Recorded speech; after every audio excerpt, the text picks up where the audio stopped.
Hello, this is Shankar once again, and here in my series I talk about my experiences in astrology, especially on predictive astrology, and these are principles based on the Bhrigu Nadi system. To know more about me, you can go to my website shankarstudy.com.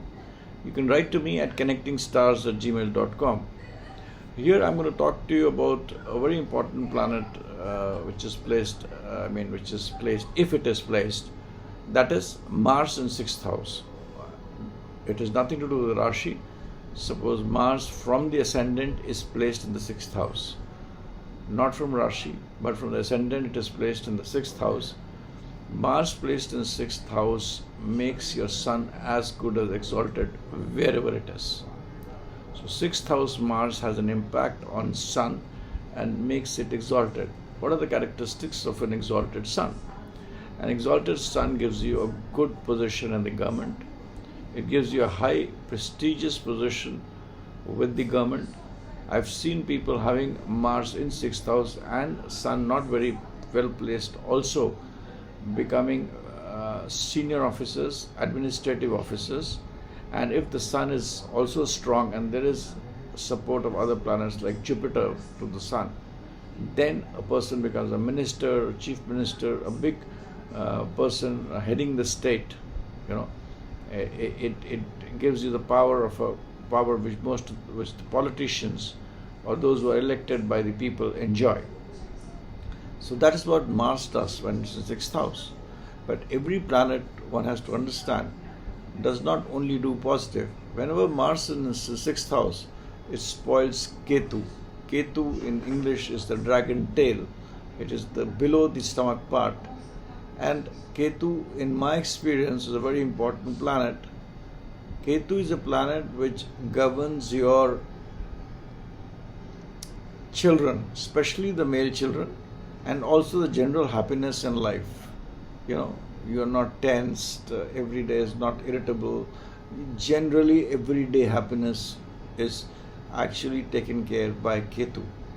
So whenever Ketu will get spoiled whenever Mars is in 6th house, and these two aspects, that is children as well as general happiness, do not augur well for those who have Mars in 6th house, because it damages Ketu wherever Ketu is placed. Now, that's an important principle. Please try it out and you will see that it would be correct in most of the places. Now, on the scale of 50 to 100, where it would come in terms of impacting, of course, will depend on various of the planets, because in the Nadi system, each and every planet, whether it is 2nd, 12th, 5th, 9th, 3rd, 6th, 8th, has a role to play. And they collide with each other. It's like moving. And planets, as I keep on saying, they are not outside, they are all inside you. As outside, so is inside. The whole cosmos is within your brain.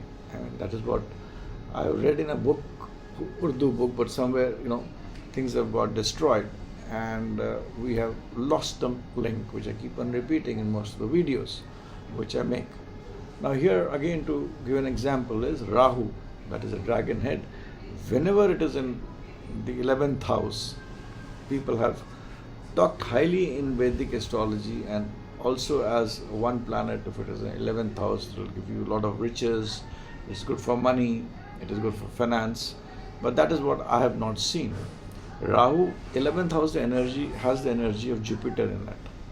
It has the energy of Jupiter. Rahu, the basic energy which is there in the 11th house, the 11th house from the ascendant, is that of Jupiter. Whenever Rahu is in 11th house, it tends to spoil Jupiter.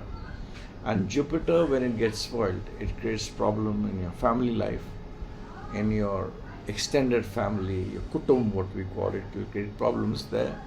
It will create problems with children and fortune.